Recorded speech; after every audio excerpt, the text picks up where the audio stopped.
The following program is brought to you by Wightman TV and Bruce Telecom.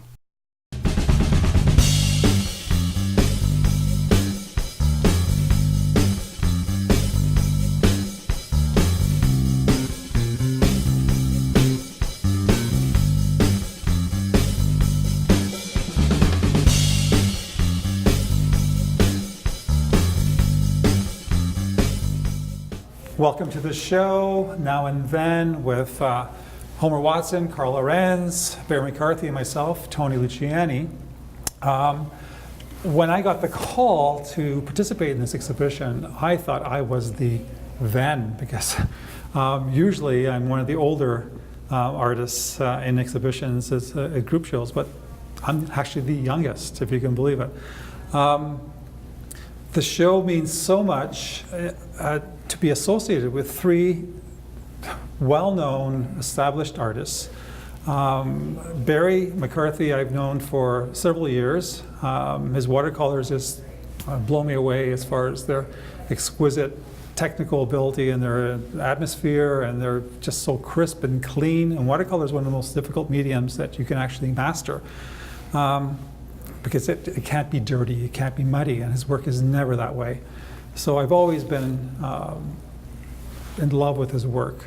Homer Watson, I was driving along one day, Homer Watson Boulevard in Kitchener, and I thought, Homer Watson, wow. I know a little bit about him. I know that he's a well-known Canadian established landscape painter, but I didn't see a lot of his work. So that evening I went home and I looked on the computer and I saw his work, and I was just taken away with the beauty of his landscapes and his sceneries. It was a week later I got a call asking to participate in an exhibition that included Homer Watson. So my idea is to travel the roads that say Da Vinci and Michelangelo. Maybe there'll be an exhibition for me in one of those situations as well.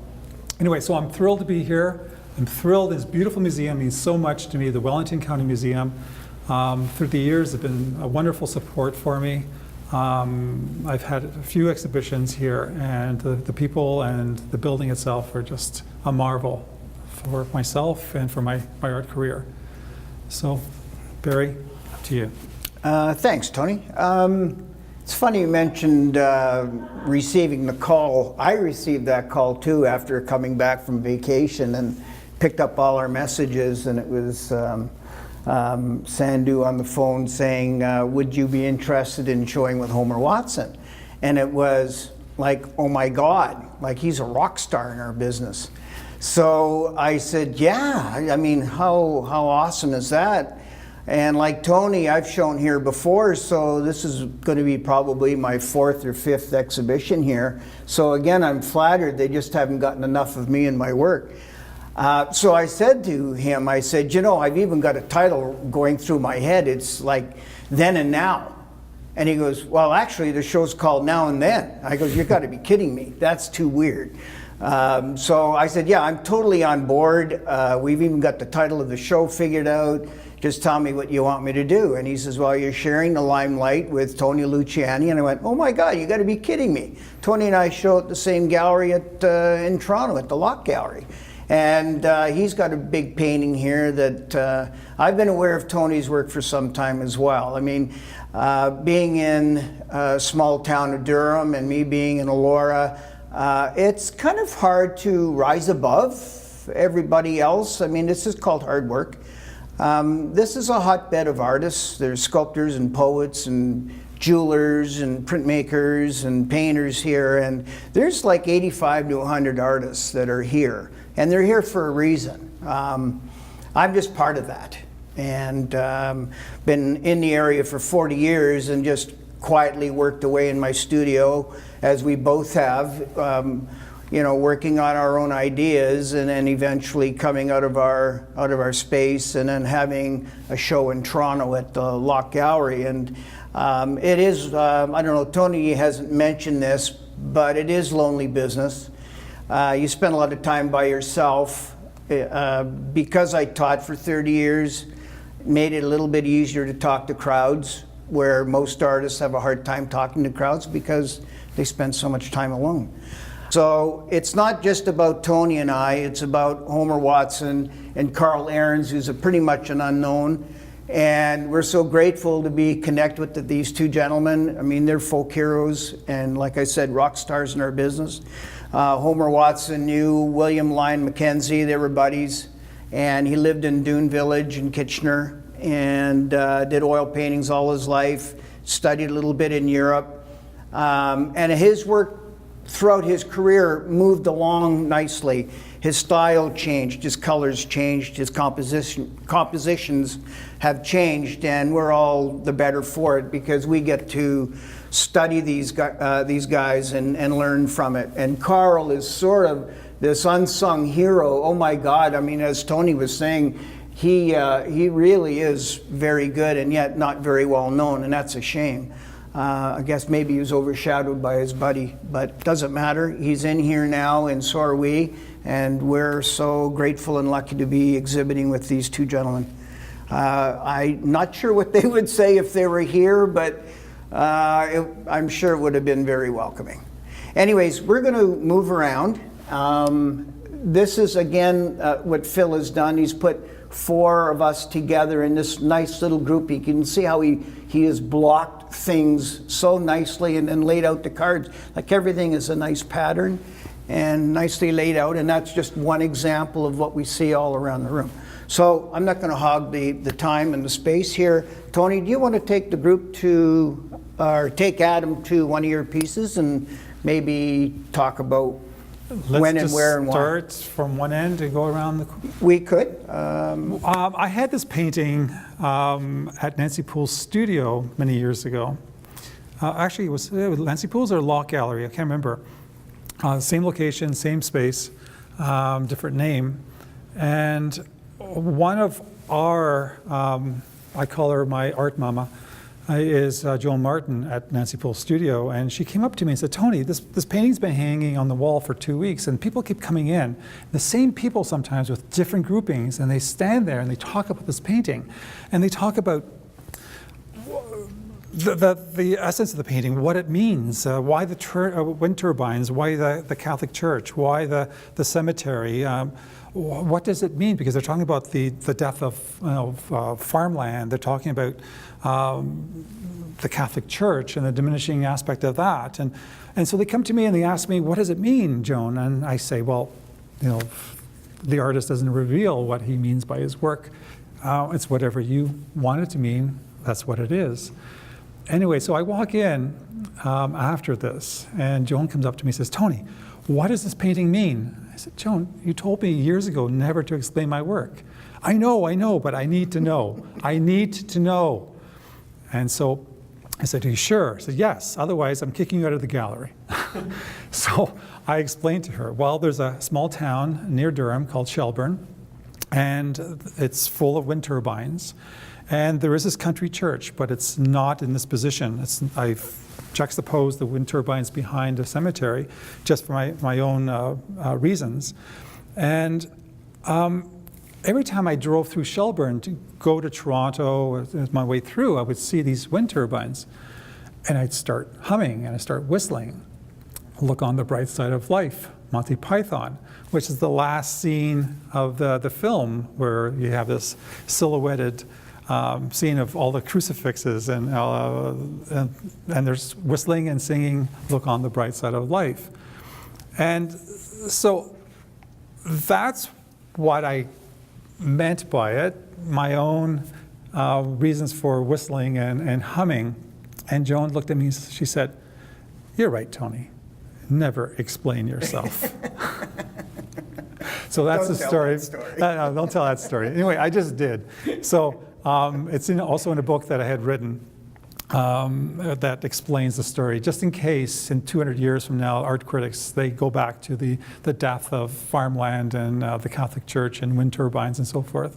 So no. As far as the artist is concerned, it's about Life of Brian and the whistling Look on the Bright Side of Life. There we go. That's the story behind this painting. Okay, so the Bright Side of Life. Tony, you're not going to believe this. This is too crazy. Gail and I just watched that movie 2 nights ago. because you were chatting with her. Yes. About Monty Python, and you took her right by surprise and then we were going through Netflix the other night. I was talking to Tony about Monty Python. I said, well, let's go look it up, and there it is. And I remember the scene of the crucifixion. It was crazy. It's so hilarious. It only got 2.5 stars, but I would have given it 4. Yeah, anyways, good one. I got a painting out of it. So yes, you did. Yeah. Okay, so I've been painting the gorge probably, maybe 30 years. And I stopped for a little while, but I always seem to find myself being attracted back to this area of Ontario, my backyard actually. And I always tell people, because I do teach watercolors, I always tell people that the gorge is sort of that perfect compositional area where it's full of X's and diagonals.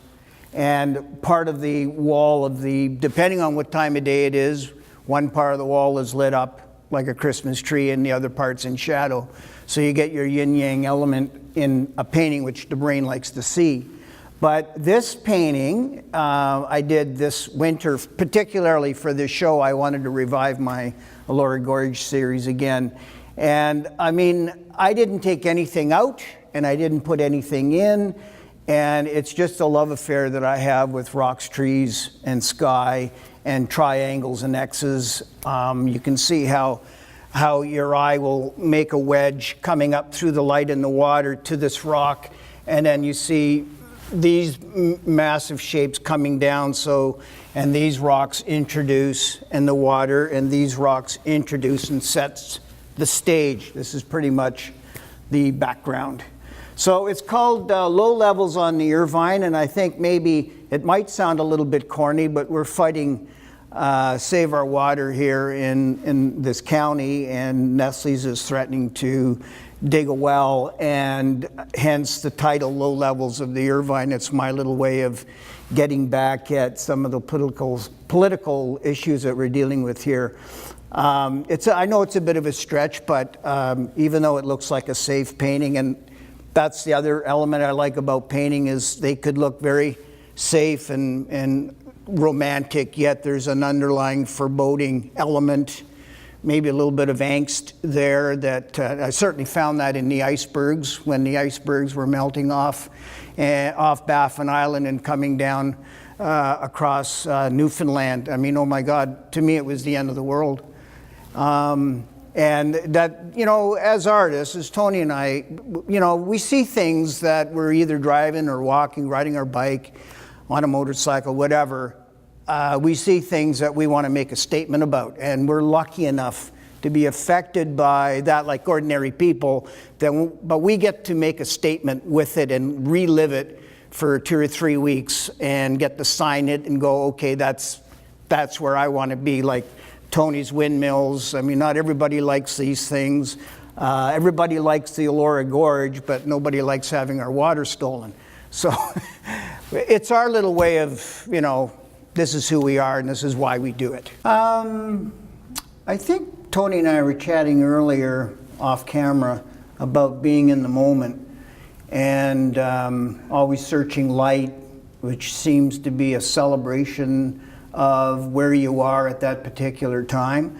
As artists, I think we're driving and walking, like I said, or on our bike, and we're passing by things that are actually quite ordinary. And if it's that particular time of day where it's wet like Skull Castle, or even this time of day where it was just raining. I just finished a large show in Toronto and I was visually burned out. I was going for a drive, just myself in my car, and I passed by this. This is like a mile away from my house. And it was an oh my God field. It had just rained, hence the puddle that's in the tire track. And I saw this tire that was off to the side, so I went, oh, what a perfect title. It's called The Tired Road. So, I mean, as artists, we have some comedy mixed in with a little bit of seriousness and something that might even be borderline corny. Doesn't matter. Anyways, this painting turned out so well because it celebrates my backyard. Literally, it is behind my house in the country. And all of the colors kind of came together. I love this kind of maroon, you know, all the leaves have fallen off these trees. The road takes you down and connects to this little road that zips along and through here, and there's a couple of little parallel lines over here that take you to the farmhouse. And it's this kind of like windy little path. And there's no real symbolic emphasis here except for the fact that, you know, it's beyond ordinary. Like, I've driven past this field before and after, and it's not half as nice as it was the day I found it. And in connection with this, not to rattle too long, but I've been down to Pennsylvania, and I have a connection with Andrew Wyeth and his family. And I was taken to Kerner's house by a family friend. And I tell you, folks, it was the most ordinary house that you've ever seen. It was owned by a German-American, and Andrew Wyeth painted it all his life and celebrated the building and everybody in and out of and around the building.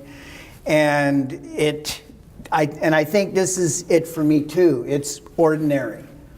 Yet you find it at a certain time of day and being in the moment, passing by when it just rained. And I'm certainly, you know, I remember I was not looking for subject matter that day. I just, like I said, finished a show and I was pretty much mentally burned out. But I thought, oh my God, this is going to be the first painting I do for my next show. And a big oil painting came out of this, and I loved it so much I decided to keep it and put it in my own collection.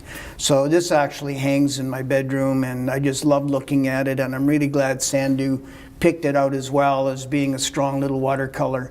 Every once in a while you can't win every game, but every once in a while you do and you win, and the best ones I now keep. I don't need to sell them. Now, I think it was the early 2000s, a tornado came through Durham, Ontario. And it just created this swath of destruction right downtown Durham and crossed into the conservation park. Unfortunately, a little boy was in its way and passed and died. But it continued through some farmland up a concession nearby, and I have friends who live on that concession road. And so it was the day after, and we're out with our chainsaws and helping what we can. It was just total destruction in a lot of areas. And a good friend of mine, or a friend of mine, lives on this particular farm, and her barn was completely demolished. The roof was gone. The house was untouched. And there's a story as well. While the tornado came through into Durham, it took our activity center building completely off its foundation. There were 3 exercise bicycles left bolted to the concrete.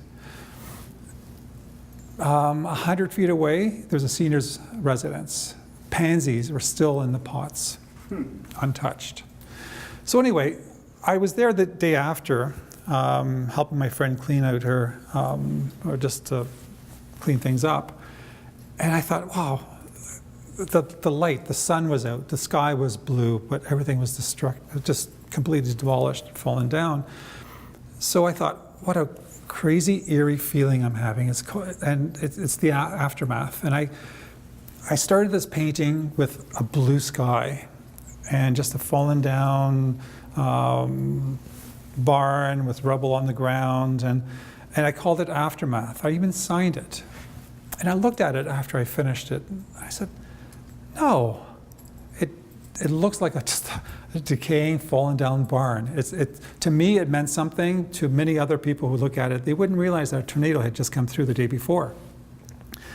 So even though it was finished and signed, I put it back on my easel a few weeks later, and I said, you know what? It doesn't work. It doesn't work.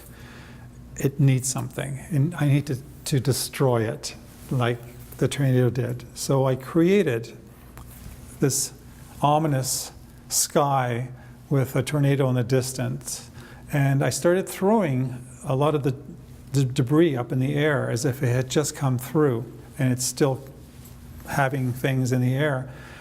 And it completely changed the atmosphere of what the original was. Before, it was calm and serene, and it was like a pause, a breath of pause, and now it was an eruption. And I thought, yes, now it works. Now it has the meaning that I want it to have. And so it does have a blue sky underneath all that. And just like the day after, it came through. But now it's back up. And it's called Twister. Tony and I were just after talking about Twister. You mentioned the word aftermath, and I went, oh my God, why does that word hit me? And it was funny because I used to have a boat, and I bought it from a guy in Lake Erie. And he was a math teacher turned principal. And he named the boat Aftermath. Cool. That was a connection there. It's like, Okay. yeah, we had so much fun. Anyways, we decided that we're going to give Homer Watson some airtime because he's the one that pretty much instigated the show, and then we'll do Carl. And Tony and I are just going to have this casual conversation about what the painting means to us and what he's done that maybe the viewers wouldn't know. Maybe add a little historical perspective to the composition and his subject matter. Now, Tony, you mentioned something earlier when we were chatting off camera about subject matter, and I thought that was quite good what you said. I said that subject matter is not as important as the atmosphere, the feeling, the light that one conveys with it. It could be anything. It doesn't have to be a painting of something in particular. It has to be how that particular item was painted. And I mentioned one of my favorite contemporary artists, a Spanish painter. His name is Antonio Lopez Garcia. And he's done several paintings of dirty bathroom sinks, of a toilet that's missing a seat. And that sounds kind of disgusting, I know. But you know what? You get the feeling of filth when you look at it. You feel dirty. You want to be able to go to the washroom and wash your hands after seeing one of his paintings. And as an artist, I want to get across my work something more than just wallpaper. I want the viewer to get into it and wash their hands or feel the grass under their feet or sense the smell that an artist gets when he's doing landscapes. Like I look at Barry's work and I could smell the atmosphere. I could smell the foliage and the dew and the sunlight. I could feel the warmth of it. And that's what an artist wants to be able to get across. Using all the senses, not just the visual, but bring in the touch, the sense of smell, you want to be able to hear the birds in the trees, even if you don't see them. And I know as an artist that when I put brush to canvas and I'm painting something that's light and gentle, like a flower or a cloud, I paint as if my brush is on that flower petal. And then I paint a rock, and it's heavy. I think heavy. I don't think flower. And when I paint the flower, I don't think rock. And so as an artist, I want to be able to throw myself into that work, into my work, and touch. And I want people to touch the contours and the textures and get that across in paint. And not just to look at, but also to experience. So that's what I wanted to say. Mm-hmm. You mentioned a really important word, and when I'm teaching young painters, I teach adults now, I teach them how to look at something. And what makes a good painting? And there's all kinds of games that you play, visual games. And I even told this to my students when I was teaching. I said, you know, if you play the game properly and you play with the light, and the light is the very first thing that the viewer is going to look at because it draws you in, not any different than a flower bending to the light. It's a natural thing. We, as well as humans, gravitate to light. So why not put it in the artwork? And it's the first thing that the viewer is going to see. The whitest part of the painting is where the eye is going to go automatically. So there's little moments on the canvas where we play with the rule of thirds, we play with darks, we play with shadow, and we play with the light. And we put it in a certain spot in the canvas that's comfortable. Now, the other little rule of thumb that I want to mention, because when you come to the show, you're going to want to ask yourself, why do I like this painting? You get 2.5 seconds to make that decision whether the painting works or not. I'm not kidding. You get 2.5 seconds. After that, you're going to walk and look at the next painting, because obviously that painting's not working for you. The game is played. I mean, our brains take in 10,000 bits of information a second. So when you're looking at something, it either hits you with the drama, or it hits you with the subtlety, or it hits you with the composition and the light, and it hits you hard. Okay? And then you're going to walk away and say, wow, that's a great painting, and that was a great experience, and I feel it right here, and I feel it here.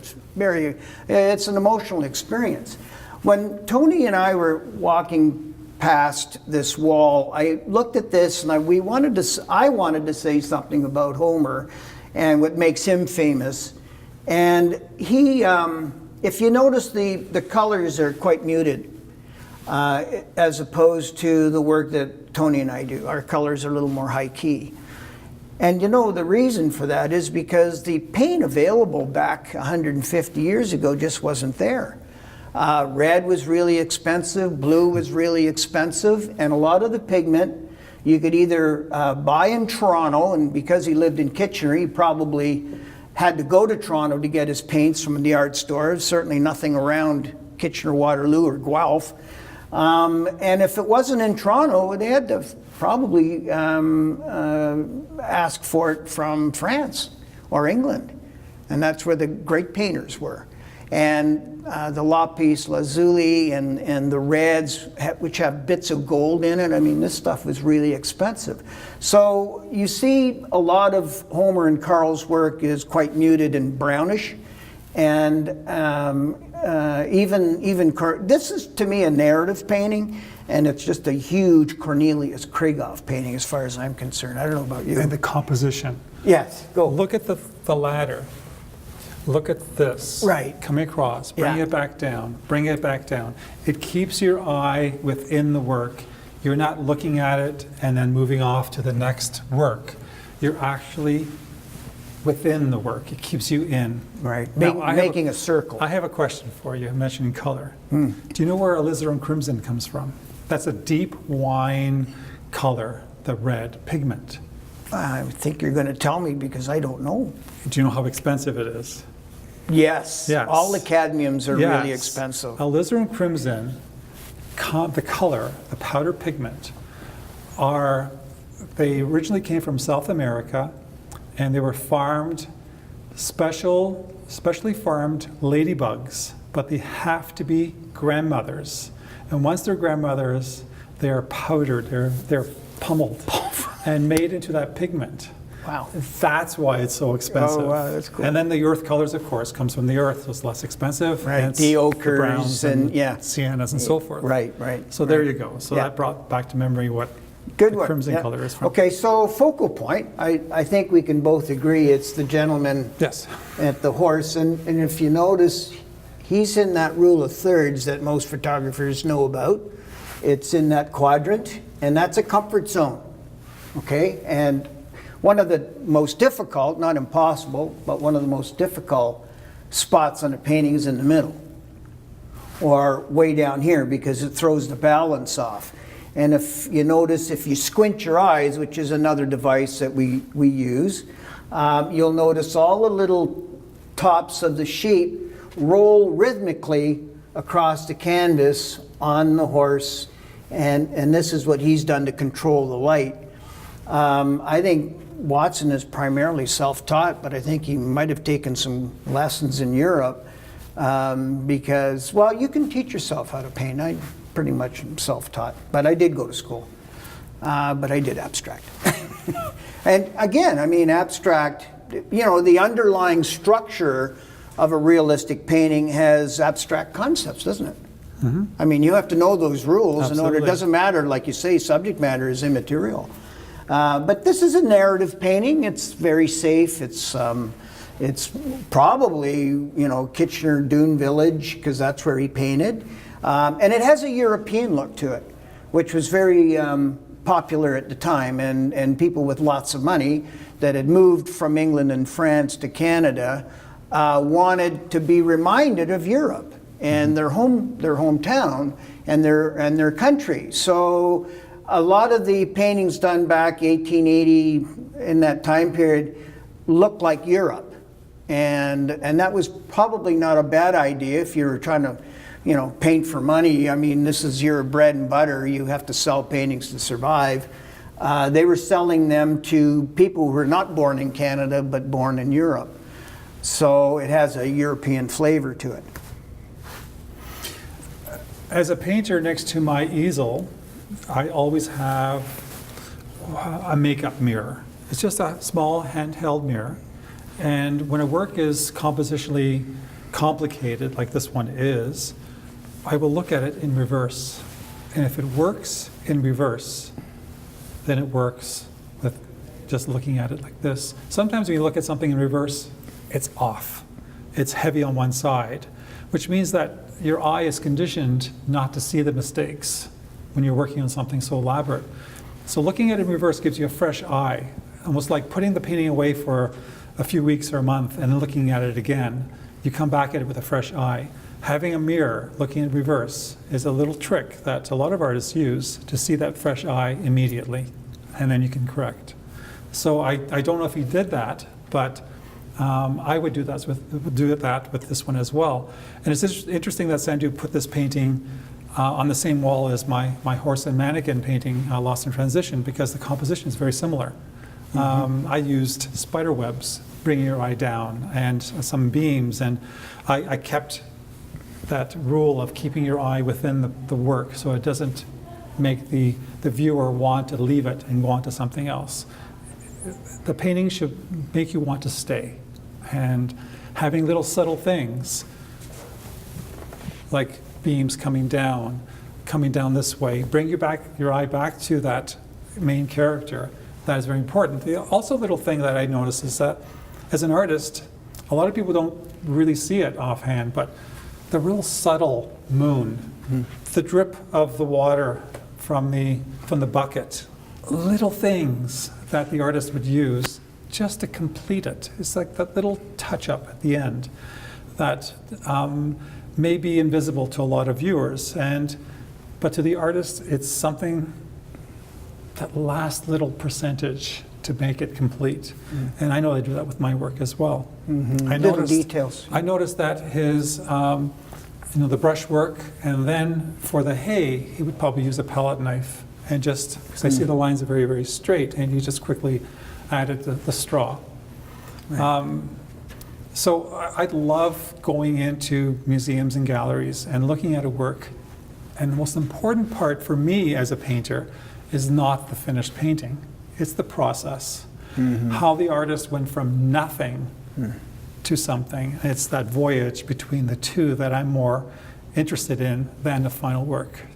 And so I take it apart, and I try to see the layers underneath, because it's not necessarily the first brush stroke that you see is the last brush stroke. It could be layers on top of that first one that finally gets you to that surface that you're seeing. So I want to take away all those layers and peel it back and see how he proceeded from nothing. So that's what I get from looking at artwork as well. Right. Maybe one more comment with regards to composition and keeping you in the circle like this you were talking about. And if you notice, if you squint your eyes, if you can do that on the other side of the TV there, you've got this very strong angle that he has eliminated, not totally, but some detail that cuts across and then picks up like the ladder. That's there on purpose for that very reason Tony's talking about. And then back up in through here, and then you're following that line around. I've been a big fan of the Dutch landscape painters since the beginning of time. And my wife and I, we went to Amsterdam this spring just to see Cuyp and Rysdale and these large, I mean, they were doing paintings twice this size from memory, like totally amazing, with huge skies and huge cloud patterns, and they did exactly that. They would make triangles in the sky, they would eliminate the light at the top so your eye would come down to where the light was, and they would eliminate the foreground or the canals or the boat or whatever is in the foreground, and lift your eye, and you would go through the middle of this painting. And they controlled the lighting, and that taught me so much when I was studying art history in school and at Guelph.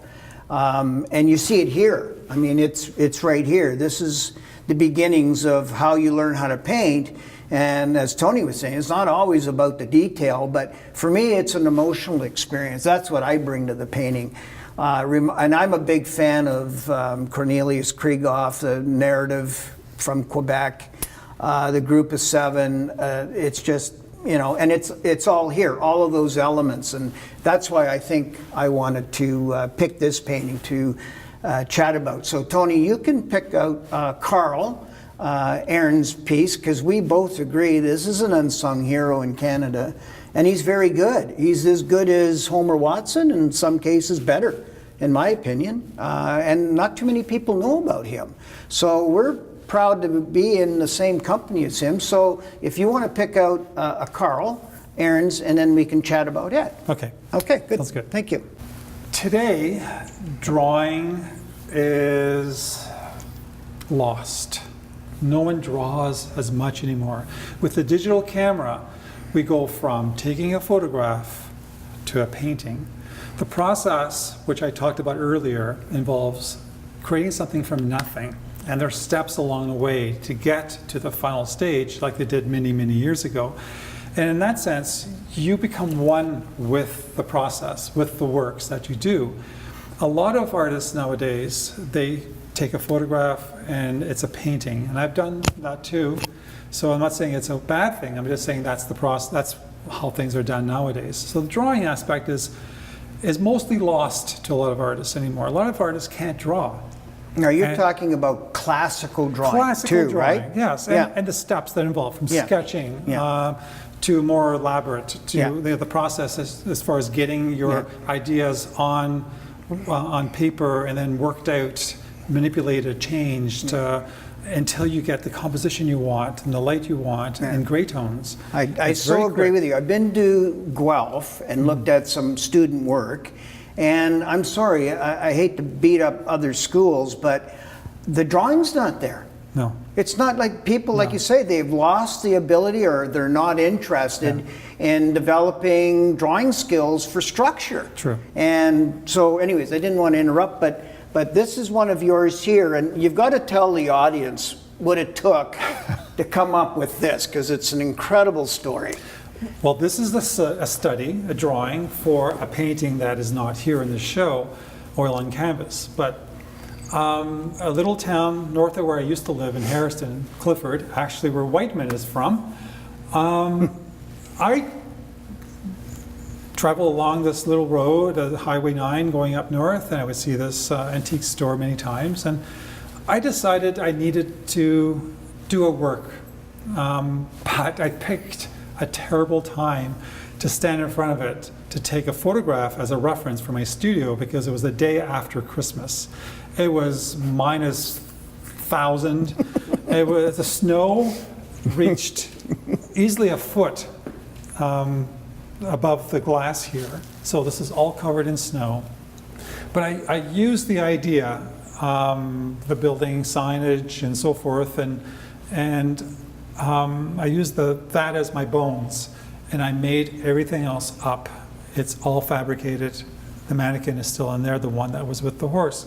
But everything else is completely made up, and of course the Grant Wood is in there too. So this is part of my Lost in Transition series. Now this reflects, old age and retirement homes and being forgotten as an older person, like people are in nursery Well, I see homes. two objects that have been cast away. Yeah. Right? Yeah, it's been For shut up. resale. They don't resale if people want them, and a lot of people don't want them. But so the drawing process helped me create the tonals that I needed, light and dark, fairly quickly. So I work in black and white, and then from there, if you have had the bit of art history that I was taught, there are grayscales and there are color scales, and then each grayscale has a tonal value that belongs with a color. And I could do that out of my head approximately, where there's white and there's black and there are all the gray tones in the middle, and you pick a red and there's a white and a red, and then all the tones that you add more red to the white and you get to the final red. And if you take a photograph of that red scale, it should match fairly similar to the black and white scale as far as tonal values. So I do that subconsciously, where my paintings always had drawings to them. Again, I'm telling you that with digital camera, it makes it too easy to ignore it. But I know I can tell you that I can do it. So knowing that you can do it gives you that license to not do it. And so I skip stages because I know I could do those stages, and which gives me that license to do it. Going to Carl Ahrens, and he does have paintings in the show. I just wanted to pick this little grouping of 3 drawings. He has worked out his composition of what he wants to do on little scraps, and a little bigger one, and that's out of ink. These 2 are drawings of pencil, and he's worked out all the tonal values. As things progressively get further back, because you're working on a flat surface, you want to fool the brain, the eye, the brain, to know that as things get further back, you're looking at 3-dimensionally. So on a flat piece of paper, you can't get further back than that. So we try to trick the brain into knowing that the stronger contrasts are in the foreground, the less contrast goes further back. And that gives you a sense of 3 dimensions on a flat surface. He's done it down here as well, where the contrasts of the larger trees in the front are stronger and then lighter in the background. So it gives you a sense of depth. Right. So what you're actually referring to, Tony, is the aerial perspective. Absolutely. Right? Yeah. Like there's single point, 2-point perspective in architecture, but there's aerial perspective here where you're mentioning the back is softer, the foreground is heavier, so you get the sense of distance and 3D effect on a flat surface. Sure. Right? So it's not just size, it's also tonal ranges that you work with to get things to look like they're 3 dimensions. Right. Doing it in drawing, it's much more immediate for me, because I'm very detail-oriented. So painting takes a long time. Barry has mentioned one of his larger paintings of the tower. What was it called? Your child built that tower in the tree. The treehouse. Treehouse. Skull Castle. Skull Castle. That you take 3 to 4 weeks to do that large painting. Well, that would get me as far as the underpainting possibly, and then there's overlays on top of that. A painting that size, like for example, of the Lost in Transition, the horse and the mannequin, that probably took me about 4 months, maybe 5 months, to get it all composed, to get it on the canvas, worked out all the lights and the details and so forth. It's a thinking process, it's about the process. So I'm really in the process of, I want to stay there. I don't want to finish it. I don't want to just finish it and move on to something else. I love being in that moment of creating. Drawing gives you that sense of beginning, and then the stages that you get to the final end. So like I said, I didn't know anything about Carl Ahrens, and these are quick sketches he has here in the show. He has more elaborate oils. But I wanted to pick out 3 drawings that gives you a sense of where to start. And I just love the work on paper. The other thing that you don't see a lot of works on paper anymore in galleries is that because it's not valued as much. They're looked on as preparatory sketches for final works. And I was told a long time ago, I don't know if you were told this, that works on paper are not usually collected by public galleries and so forth because it's paper. You want to be able to create works on canvas and wood and panels. That gives a sense of permanency, that it's there for a long time. Though, if it's watercolor on paper, if it's drawing on paper, if the paper is acid-free, good quality paper, and it's kept out of sunlight, it'll last as long, if not longer, than anything on canvas that has a varnish over top. Mm-hmm. Now they have watercolors that are done by the Greeks and the Egyptians. Absolutely. That are like 4,000 years old. So I was told that, but working on the paper that I work on, it was like cardboard. It was actually ripped up cotton fibers, and they made handmade paper out of cotton fiber. But it's still paper. Yeah, it's still paper, and it does take a back seat, and it has. That's unfortunate. Yeah, it is, because for me, it's my favorite medium. I just wanted to add, Tony, that drawing is the basis of everything, and I always encourage people that I'm teaching that you've got to learn how to draw. It's as simple as that. A pencil is substituted by a paintbrush, and you're going to be drawing with a paintbrush anyway. So you need to know what the values are and what proportion is. And in here you see this is maybe not the best drawing, but back in the day, I remember studying the Romantics and the Pre-Raphaelites. These guys didn't have cameras. They had to memorize subject matter. And they were doing really detailed work. So to have that drawing skill is an absolute necessity. And the other bit, not having a camera in hand, you have to be outside and you have to draw in plein air. And that's really hard to do. I mean, you're dealing with the sunlight, which really, I get headaches in the sun now. But and it changes, constantly changes. Oh man, what a nightmare, eh? I mean, everyone's experienced watching shadows move because you can't draw in an hour. It's a 3-4 hour experience. Or you may have to go back to the same spot and the light's different. Absolutely. You know, like it's crazy, but you know, this is the stuff we put up with, but it's a necessity and it comes with the territory. I mean, this is foundation skills that you need in order to paint. I haven't done a drawing in a long time, but I've done my fair share of etchings, and the lights just went out. Oh, that's okay. Just get them to turn back on. You can pick right up where you left off. I can cover it up. There you go. There we go. We've been talking too long. Well, this could be. I mean, we have to talk more like Italian. I'm talking Yes. about drawing and how quick sometimes these images are done. I mean, I love this. Mm-hmm. And you know, whether you're 14 or 44, you can do this. And it really is, again, the foundation for watercolor or painting. I find, like Tony, I'm doing a bit of detail, but I'm getting away from that now. I'm doing a little more abstract, and I like swishing the brush. My brushes are bigger, but there's still that underlying structure of, you know, detail. Just looking at a painting there's so much drawing in that landscape over there, it just drives me crazy. And time is irrelevant. I mean, Tony talks about 3 to 4 months in doing a piece of art. And yes, I mean, if that's what it takes, that's what it takes. You're in that studio until you get to sign it, and you try not to get too beat up over the timeline. Time is irrelevant. It is, completely. I mean, my best painting done years ago was 2.5 hours. Yeah. I had so much fun with that painting. I've framed it and kept it, and it's in my bedroom, and it's, to me, a wonderful little piece. It spoke to me. The subject matter is charming. It's you know, Nova Scotian folk art. 2.5 hours, and it was done, and I just, wow, it was a wow.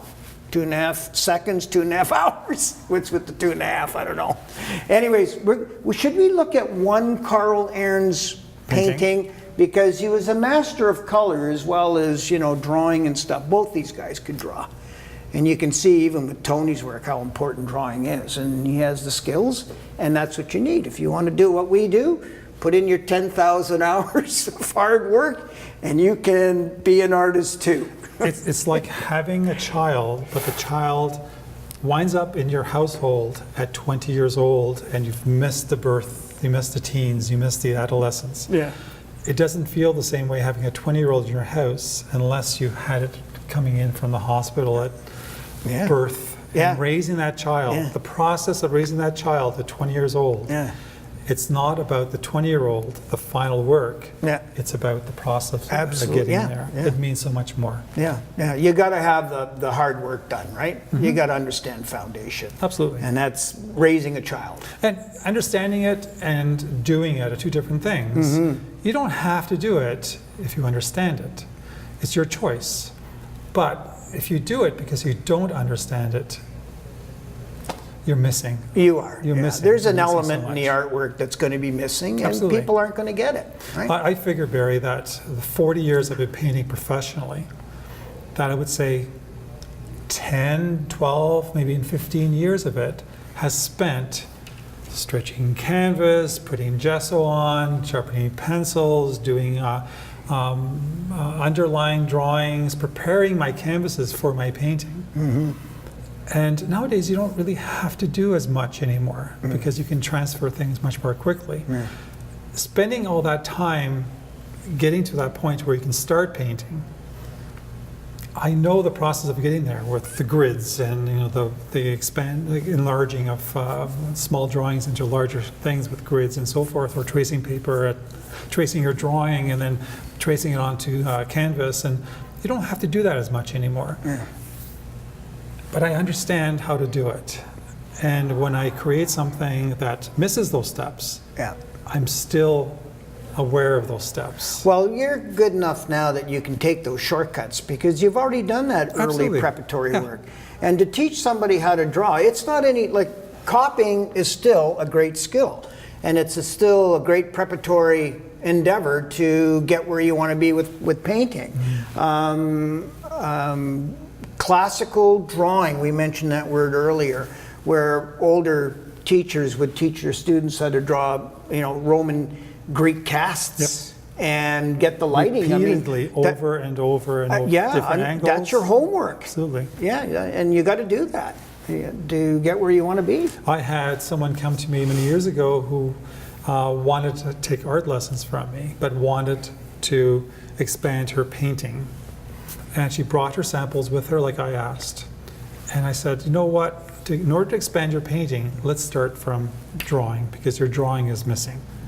You need to be able to establish that. Yeah. She didn't come back after the first lesson because I didn't teach her how to paint. I taught her the basics of drawing and perspective and horizon lines and all those things that her painting was missing.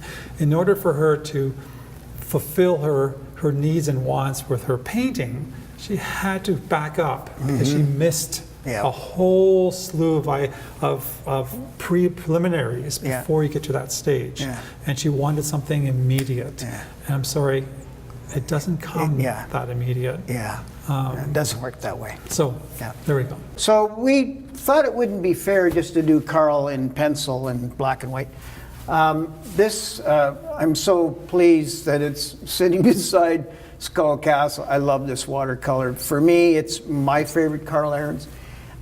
This took quite an effort to bring in. It came from California. Oh, I didn't know that. Yeah, they brought that in, and the fellow that actually owns this painting, his last name is Ahrens. And is it Jonathan? No, Michael. Michael Ahrens. Michael, yes. And there's no connection. There's no family. He saw the guy's name and said, Artist Ahrens. Oh, let me look him up. And he liked him immediately and started buying his artwork. So he actually has 22 paintings in his own collection that he owns.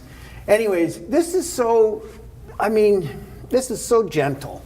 It's romantic. I don't know. It doesn't really have a focal point, but I think he gets away with it.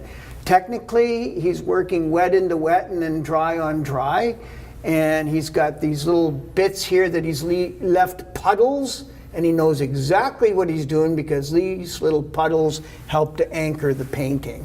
Purple hills in the background, which says distance. We talked about that. And this yellow sky, yellow and purple are complementary colors. That's why we like this painting. The brain it's one of those things the brain likes to see is complementary colors.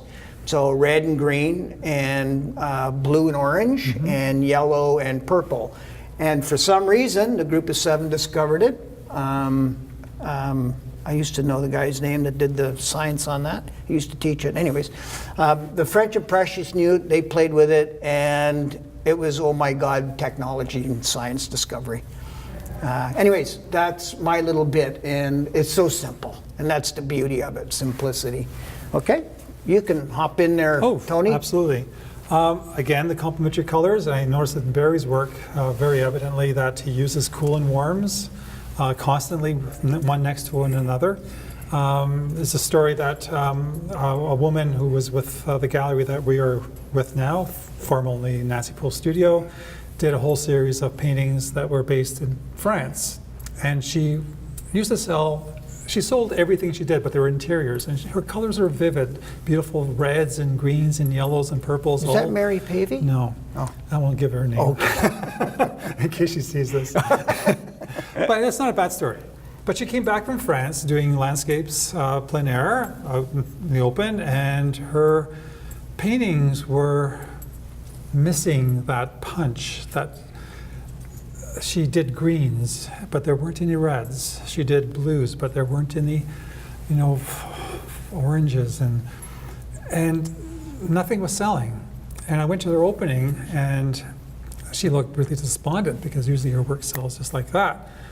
And so she asked me, because I was still in my 20s at that point, and she was much older than I was, and I kind of felt intimidated by her.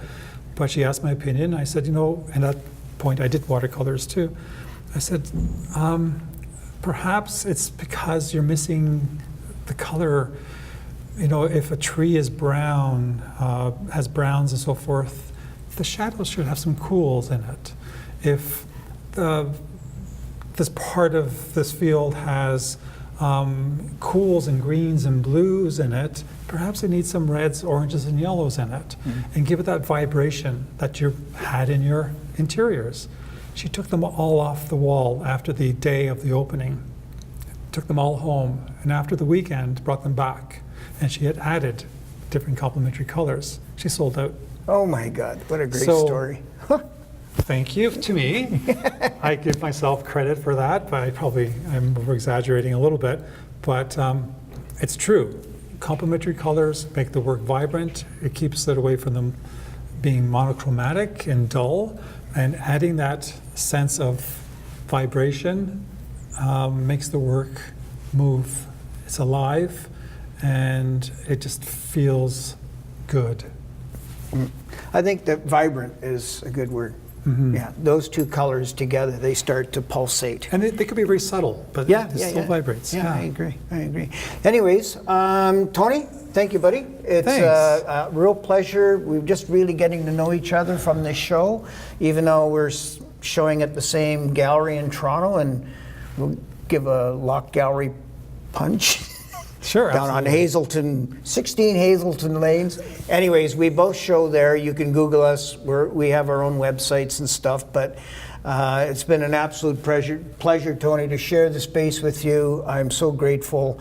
And if you want to really get a beat on this gentleman, Google TED Talks Tony Luciani, and you will be totally blown away by this man. He shared a couple years with his mom, and it's every young boy, older I mean, my mom passed away with the same ailments, and our lives are parallel. It's kind of weird, but anyways, thank you for doing this and getting to know you a little bit better. Absolutely, I've admired your work for many years since we started.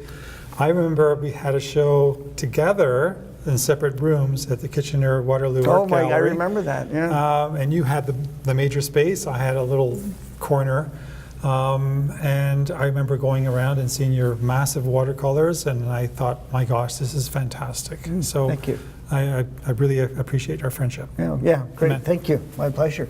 And please come to the Wellington County Museum, see the show. It's going to hang till January the 6th.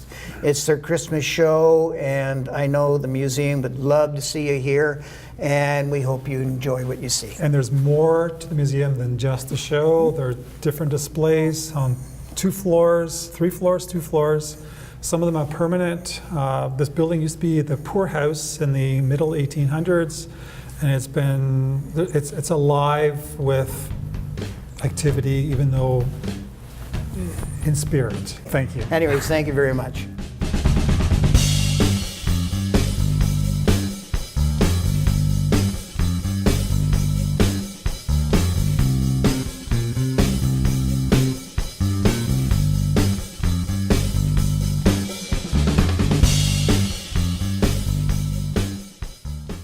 The preceding program was brought to you by Wightman TV and Bruce Telecom.